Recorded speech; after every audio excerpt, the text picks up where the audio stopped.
जब भी कोई क्राइम होता है हम में से कई लोग ये पूछते हैं कि इसमें नया क्या है। ये तो फला फला के साथ भी हुआ था। लेकिन इस वीडियो में मैं आपको जो क्राइम बताने जा रहा हूं उसे सुनकर आपके कान खड़े हो जाएंगे, क्योंकि आपने अभी तक ये तो सुना था कि फोन पर किसी से ओटीपी शेयर मत करना।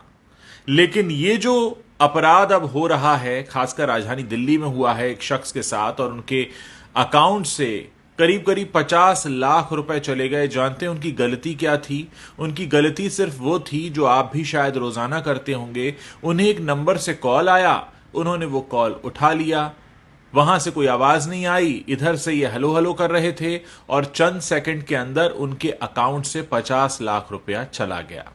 यह बिल्कुल नई तरह का अपराध है। अभी तक पुलिस इसके बारे में पता नहीं कर पाई है कि कौन सी टेक्नोलॉजी इस्तेमाल की गई है, लेकिन ऐसा लगता है कि जिस शख्स ने इन्हें फोन किया उसके पास इनके फोन का रिमोट एक्सेस आ गया था, और जब तक ये हलो हलो कर रहे थे, इधर से कोई आवाज जा नहीं रही थी, उतनी ही देर में, क्योंकि उस शख्स के पास इनके फोन का रिमोट एक्सेस था, उसका काम हो गया। इसके बारे में पता किया जा रहा है। कुछ लोगों ने मुझ तक ये शिकायतें पहुंचाई हैं और ये रिक्वेस्ट की थी कि हम अपने प्लेटफॉर्म पर इसके बारे में बात करें। दोस्तों, अब ये पुरानी बात हो चुकी है कि अपना ओटीपी शेयर मत करना। आपको ठगने वाले अब एक कदम आगे निकल चुके हैं। ऐसे में आपको भी तैयारी पक्की करनी होगी। पहली बात तो यह है कि अगर अनजाने नंबर से फोन आ रहा है, कोशिश कीजिए मत उठाइए। किसको अगर जरूरी आपसे काम होगा तो आपको एसएमएस कर लेगा, नहीं तो आजकल व्हाट्सएप या टेलीग्राम तो सबके फोन में होता है, वहां से कोई मैसेज आ जाएगा। क्योंकि आप नहीं जानते कि आपको आ रही ये जो मिस्ड कॉल है, जिसको आप उठाएंगे और उधर से आवाज नहीं आएगी, उतनी देर में आपके फोन से क्या कुछ हो चुका होगा। क्योंकि आपके हाथ में जो फोन है, ये फोन नहीं, असल में आपके दिल की धड़कन है। क्योंकि आपका बैंक अकाउंट से लेकर आप किससे मिलते हैं, कहां जाते हैं, कहां खाते हैं, क्या खरीदते हैं, क्या पहनते ओढ़ते हैं, किससे क्या बातें चल रही हैं, सब कुछ इस फोन को पता है। और सोचिए किसी ने अगर इसका रिमोट एक्सेस ले लिया तो वो आपके साथ क्या क्या कर सकता है। और बहुत सारे लोग तो आजकल पेटीएम और गूगल पे वगैरह जो ई वॉलेट्स हैं उनको भी यूज करते हैं। आप सोचिए कि उन तक भी एक्सेस हो सकता है उस व्यक्ति का। ये बिल्कुल नई तरह का अपराध है, इसके बारे में बात होनी चाहिए। ये जो फोन जिसे हम अपने हाथ में लिए घूमते हैं, जिससे ऐसा लगता था कुछ समय पहले तक कि हम फोन रखते हैं, अब ऐसा लगने लगा है कि फोन ने हमें रखा हुआ है, क्योंकि इसके बिना हम रह नहीं सकते। ये जहां चार्जिंग पे लगता है हम भी उसके आसपास मंडरा रहे होते हैं, क्योंकि इसके पास हमारी वो जानकारी है जो शायद कई बार हमारे लाइफ पार्टनर और हमारे माता पिता को भी नहीं होती। उतना कुछ जानता है ये फोन। और सोचिए इसकी एक्सेस अगर किसी और को लग गई तो क्या होगा। इस समय, पिछले कुछ समय के दौरान बहुत तेजी से साइबर अटैक्स के मामले बढ़े हैं। 2022 में एक रिपोर्ट प्रकाशित हुई थी जो ये बताती है कि इस दुनिया में हर 40वें सेकंड में कहीं ना कोई साइबर अटैक हो रहा होता है।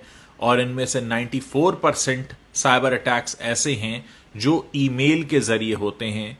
और इस दुनिया की 64% कंपनीज ऐसी हैं जिनमें कभी ना कभी साइबर अटैक तो हुआ ही है।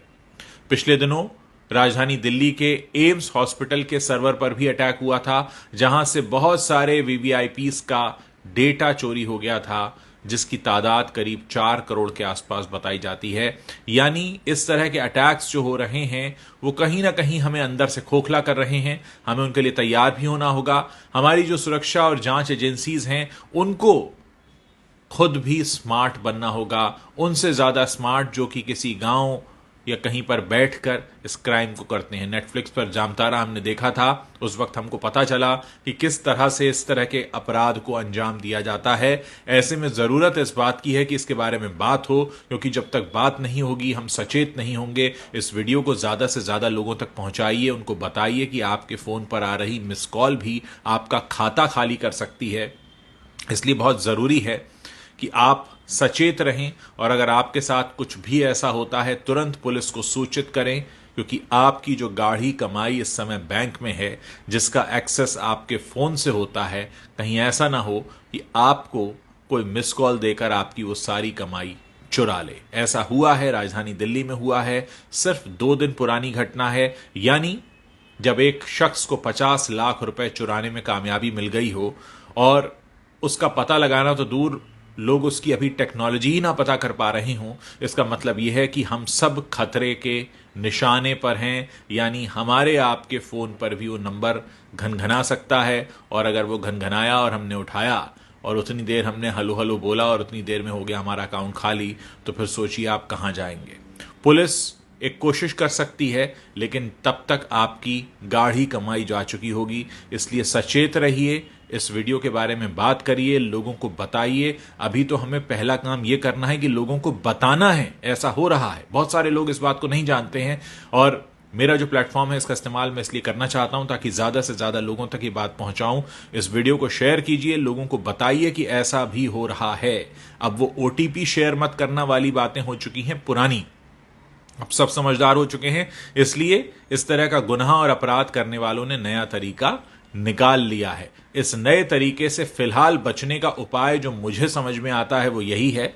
हाँ, हो सकता है आप में से बहुत सारे लोगों के लिए थोड़ा मुश्किल होगा कि जिसका भी फोन आ रहा है, अगर आपको उसका नाम नहीं पता है, आपके मोबाइल में वो नंबर सेव नहीं है, तो सामने वाले शख्स को एसएमएस करने दीजिए, सामने वाले शख्स को व्हाट्सएप करने दीजिए। जब आप पक्की तरह से निश्चिंत हो जाएं कि जो सामने वाला शख्स आपको फोन कर रहा है वो जेन्युइन है, आपके किसी जानने वाले का जानने वाला है, या आप उसका नाम पता जानते हैं, तभी वो फोन कॉल उठाइए।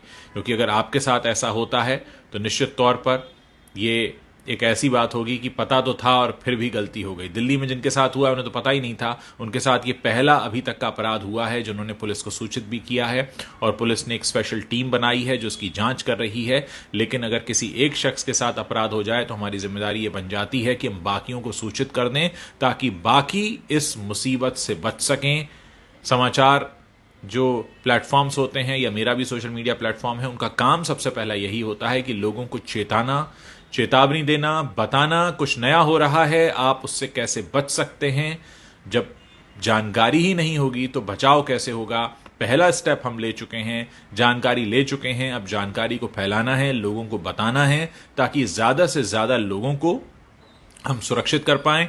आप अपने घर में लोगों को भी बता सकते हैं कि इस तरह से आ रहे किसी भी नंबर को न उठाएं। मेरे बहुत सारे दर्शक हैं जिन्होंने मुझे स्क्रीनशॉट्स भी भेजे हैं। उन नंबर्स को शेयर करने का फायदा इसलिए नहीं है क्योंकि ये नंबर चेंज हो जाते हैं, क्योंकि जो अपराध करने वाला शख्स है वो भी जानता है कि एक बार नंबर पब्लिक हो गया तो उसके बाद उसे नंबर बदलना पड़ेगा। इसलिए इस बात से कोई फर्क नहीं पड़ता कि वो नंबर कौन सा है।